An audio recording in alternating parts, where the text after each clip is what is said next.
Landi, thank you so much for sharing a bit of your testimony with us today.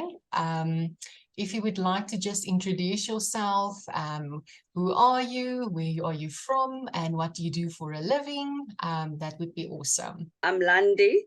I'm from Pietermaritzburg in KwaZulu-Natal. I'm 44 years old and I'm a conveyancing paralegal. Oh, that sounds amazing. Sure. And very stressful, but yeah, I love what I do, so yeah. Oh, Landi, yeah. So we're just gonna go a little bit more onto a serious note. I just wanted to ask you, what led to your diagnosis? Well, there was a few things. I was diagnosed with breast cancer in 2003.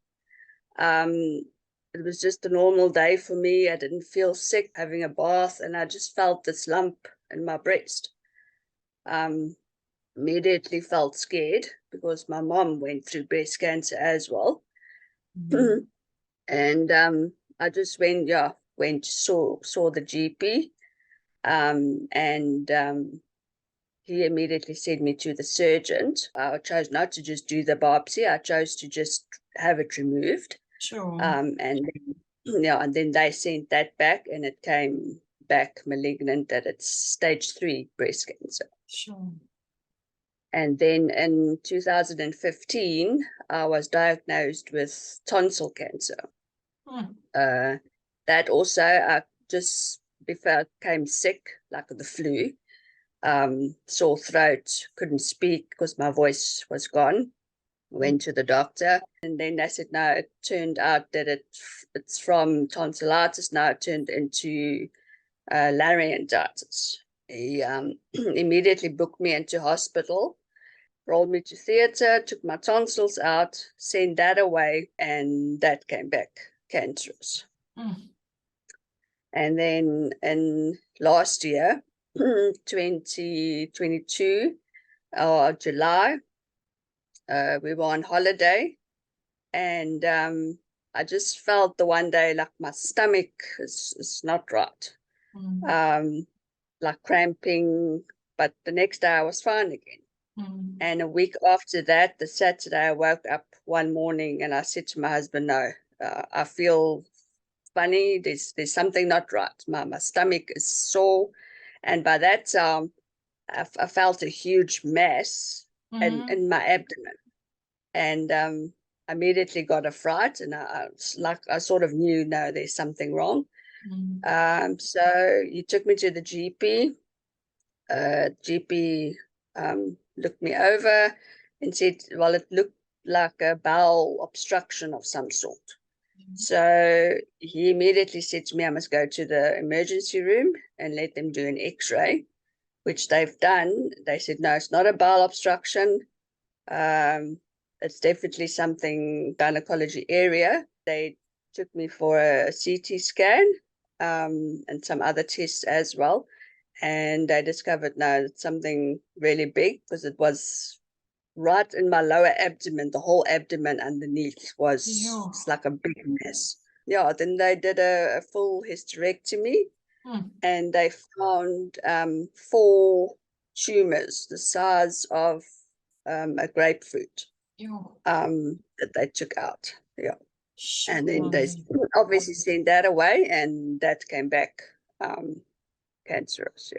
Yeah. Landi, sure, that is quite a lot. Sure, that's a lot to deal with at once. How did you manage to cope during that period of time emotionally?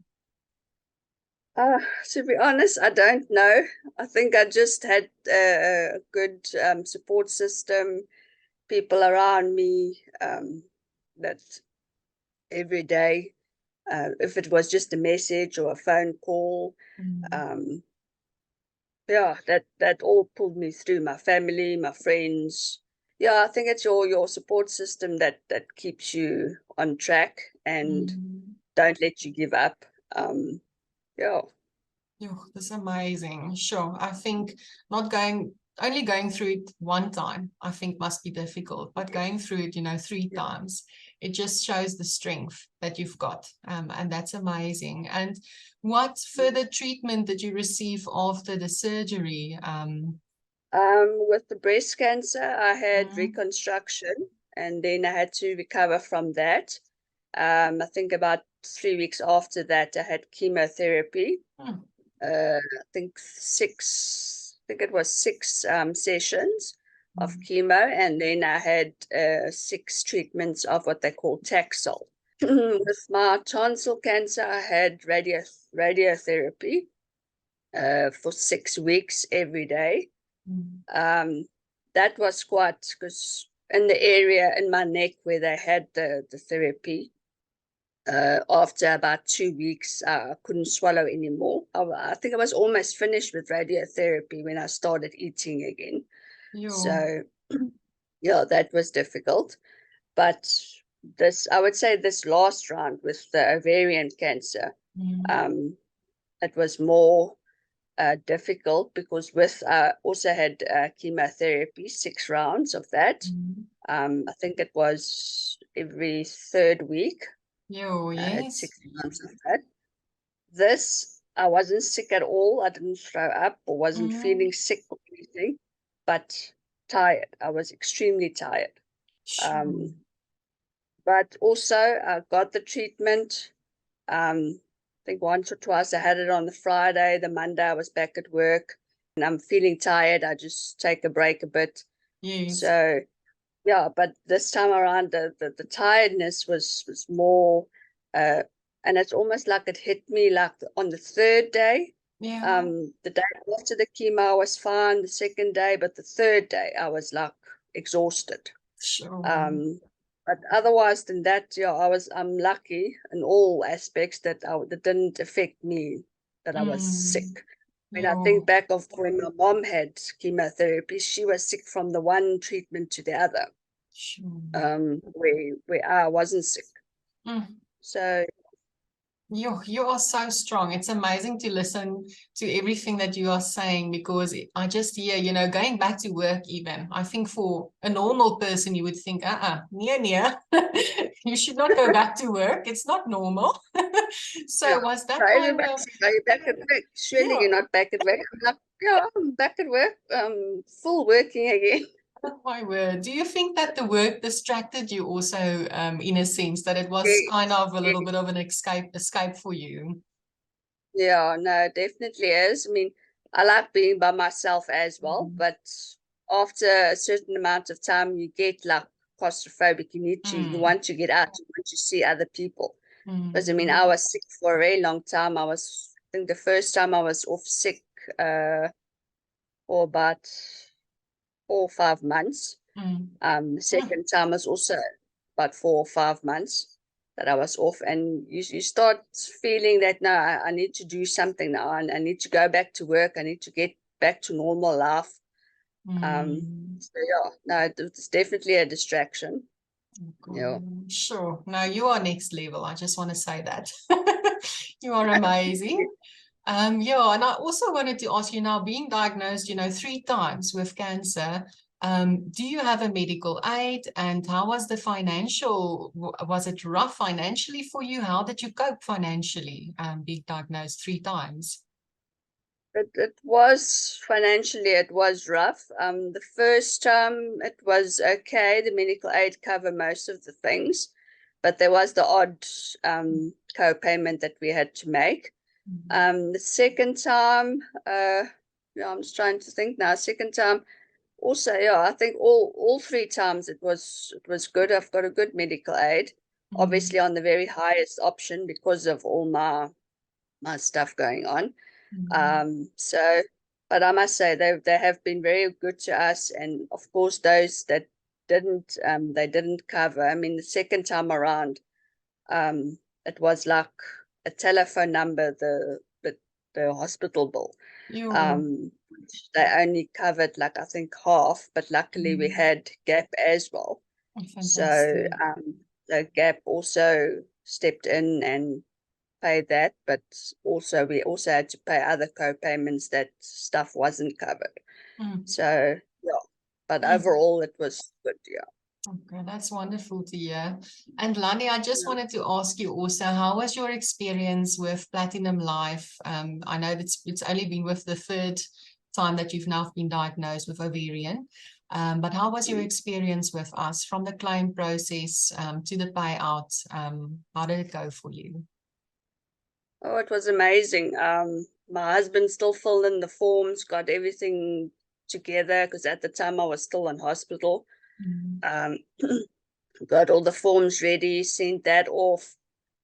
I think there was one email that they wanted something else. Immediately got that, sent that back to you guys. Yeah, and within 2 weeks I was fully aware of what was going on. Emails to say that it went to this level, now it's gone to the next level. So I've been kept in the loop all the way. You guys are definitely the best. Sorry, my throat. Sometimes Okay. get after the op, it's yeah. Yeah, no, it's been amazing to deal with you guys. Because normally when you put in a claim, you wait months and months and months. I think my whole process, it was like 2 weeks and Wow. the funds were paid in. So yeah, I must say thank you very much for that and standing, and always for you, Jani, for checking in on me, and the amazing present I got that you sent me. Yeah, It's a overall pleasure. very good. Yeah, yeah. Thank So you. it's always nice to know that there's someone that's caring about what you're going through. Although, yeah. So yeah, thank you to you. Thank you. And yeah, Thank you, great. Landi. Thank you. And just it's just so amazing actually also to sit here, because I realized just hearing your voice, I think it's amazing. You still got a voice. There's definitely a big plan with your life, Landi. So I wanted to ask you the last question is advice to any person going through a similar experience that you are going through and their family members. Sometimes we don't know what to do and how to react. As you've been going through this, what would your advice be for the people out there? I think just to never give up. Cancer can be beaten. Surround yourself with positive people, your loved ones. Let them take care of you. I know it's sometimes hard. You want to be independent, but let them help you through it, and you'll see you'll get on top of it. Yeah, just to never give up, always fight. There's always something better to live for. Sure. Yeah. Well, for me, it was always nice to hear from a friend or a family member, or just even if it's just a message or a phone call. I'm not saying every day. Yeah, just every now and then to say, how's it? How are you doing? What are you doing? And yeah, I don't think that some days you will feel overwhelmed, where you don't want to talk to anybody. But yeah, it is nice to every now and then get a message from somebody that you care about, your friend, family, co-workers, who's ever in your life, just to every now and then check in. Yeah. It's amazing. And obviously I can hear that you are a tight-knit family, you and your husband and your children. So that also keeps you motivated and fighting and positive. Yes. And yeah, because you're still laughing, you're still full of light, and that's so inspirational for me. Going through this 3 times. What will it help to go and sit in the corner, feel sorry for yourself? Life goes on. It's what you're made of, what you make of it. If you want to just give up, you will die at the end. So why not fight? Put on a smile. I mean, there will be days that you feel, oh, I don't feel like smiling. I feel rather than crying, then cry. It's all the emotions that you will go through. Yeah.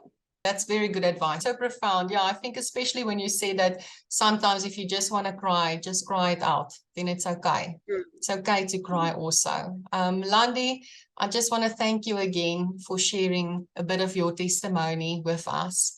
And you are such a great inspiration. I think every viewer who's going to watch this is going to feel motivated and encouraged.